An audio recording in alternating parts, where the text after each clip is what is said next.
সৌজন্যে তৃণমূল কর্মীরা মানে তার মানে পরিষ্কার বোঝা যায় এটা তৃণমূলের আভ্যন্তরীণ বিষয়, তৃণমূলের কর্মী সমর্থকরাই এই কাজ হয়তো করেছে। আর জয়নগরে কান পাতলেই তো শোনা যায় জয়নগরে গোষ্ঠী কতটা প্রকট। তাছাড়া এই পোস্টার একটু বড় আঙ্গিকে দেখলেই বোঝা যায় যে সারা রাজ্যের মানুষ চাইছে তৃণমূল এবং বিজেপির থেকে পরিত্রাণ চায়।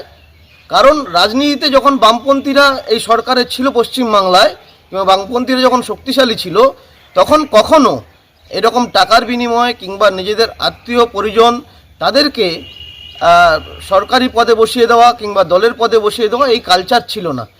এই কালচার সাধারণ মানুষের ক্ষতি হয়। তাতে হচ্ছে যারা টাকা দিয়ে পদ পায় তারা ভাবে ব্যবসাতে ইনভেস্ট করবার মতো করে রাজনীতিতে ইনভেস্ট করছে, তারাও সেই টাকা পঞ্চায়েত সদস্য কিংবা সমিতির সদস্য কিংবা সমিতির সভাপতি কিংবা সরকারি পদে নির্বাচিত হওয়ার পরে তারাও চায় জনগণের কাছ থেকে সেই টাকা তুলে নিতে। ফলে এই কালচার তৃণমূলের মধ্যে আছে। এর আগেও তো তৃণমূলের নেতা প্রাক্তন মন্ত্রী মদন মিত্রও কখনো কখনো বলে ফেলেছে, বিভিন্ন জায়গায় বিভিন্ন সময় বিভিন্ন পোস্টার পড়ে, লিফলেট পড়ে। ফলে এইটাকে অন্যভাবে কিছু দেখা যায় না, এটা তৃণমূলের কালচার এবং তৃণমূল এই কালচারতেই চলে। সেটা কখনো কখনো ওদের আভ্যন্তরীণ গণ্ডগোল যখন প্রকট হয় তখন এটা বেরিয়ে পড়ে। কিন্তু এখন মাঝখান থেকে বেশি কষ্ট হবে পুলিশ প্রশাসনের। এখন পুলিশ প্রশাসনকে রাত জেগে দিন জেগে কোথাও গরু খোঁজবার মতো খুঁজে এই পোস্টার লিফলেট সমস্তগুলো ডিলিট করবার কাজ করতে হবে, ছেড়ে ফেলবার কাজ করতে হবে, পুড়িয়ে ফেলবার কাজ করতে হবে।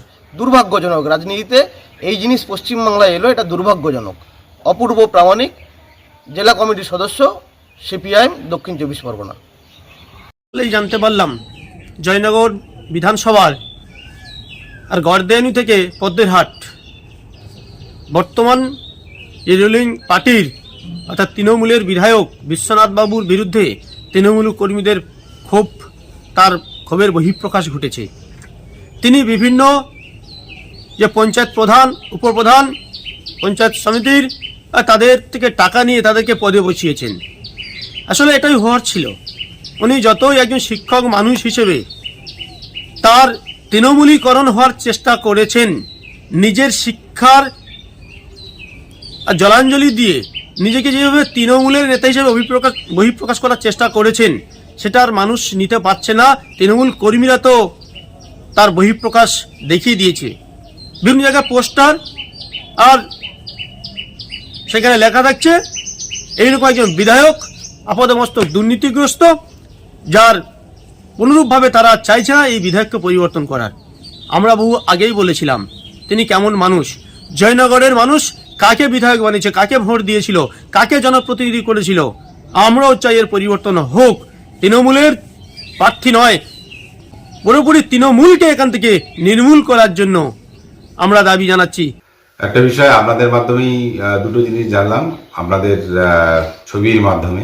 আমি ব্যক্তিগতভাবে দেখিনি কোথায় পোস্টার পড়েছে এবং কোথায় লিফলেট ছাড়া হয়েছে, কিন্তু আপনাদের ফোনের মাধ্যমেই দেখলাম যে একটি পোস্টার এবং একটি লিফলেটের যেটা বয়ান আমি নিজেও পড়লাম আপনাদের ফোন থেকে। যারা করেছে এটা অত্যন্ত নক্করজনক ঘটনা। আমাদের দলীয় বিষয়ে সিদ্ধান্ত নেওয়ার ক্ষমতা আমাদের নেতা অভিষেক বন্দ্যোপাধ্যায় এবং মমতা বন্দ্যোপাধ্যায়। তার মাঝখানে এভাবে যারা করছেন তারা তৃণমূল কংগ্রেসের নাম করেছেন, কিন্তু তৃণমূল কংগ্রেসের নিশ্চিতভাবে তৃণমূল কংগ্রেসকে তারা ভালোবাসেন না বা তৃণমূল কংগ্রেসের লোক নয়, বিরোধীরাও হতে পারে। আমি প্রশাসনকে আপনাদের মাধ্যমে আবেদন করব, প্রয়োজনে আমি লিখিত আবেদন করব, যারা এই কাজ করেছে তাদের বিরুদ্ধে যেন কঠোর আইনত ব্যবস্থা গ্রহণ করা হয়। এবং যারা দলের নাম ব্যবহার করেছে, দলটা তো একটা ছোট বিষয় নয়। আমার মনে হলো আমি তৃণমূল কংগ্রেস কর্মী লিখে দিলাম বলে আমি একটা পোস্টার ছাপিয়ে দিলাম, এটা কখনোই আইনত গ্রহণযোগ্য নয়। যারা এই কাজ করেছে তাদের বিরুদ্ধে কঠোরতম শাস্তি নেওয়ার জন্য প্রশাসনের কাছে আবেদন করব। জয়নগর কি তৃণমূলের গোষ্ঠীদ্বন্দ্ব আছে? দেখুন, সব দলেরই একটা পরিবারের মধ্যেই সমস্যা আছে। একটা পরিবার পরিচালনা করতে গেলে তাদের মধ্যে সমস্যা আছে। কিন্তু জয়নগরে হয়তো কর্মীদের মধ্যে মনোমালিন্য থাকতেই পারে, কিন্তু আপনারা এটাও দেখেছেন যে আমাদের দলের যে কর্মসূচি, সেই কর্মসূচিতে সবাই মিলে কিন্তু একজোট হয়ে আমরা মাঠে নেমে কাজ করছি।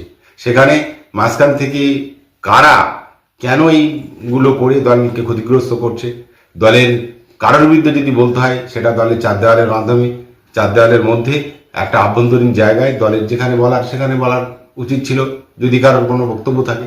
কিন্তু যদি দলের পক্ষে এটা কেউ করে থাকে তার বিরুদ্ধেও যেমন দলের নিশ্চিতভাবে একটা কড়া ব্যবস্থা গ্রহণ করবেন এবং আমাদের বিরোধী রাজনৈতিক দল চক্রান্ত করে এই কাজও করতে পারেন যাতে আমাদের দলকে কালিমালিপ্ত করা যায়।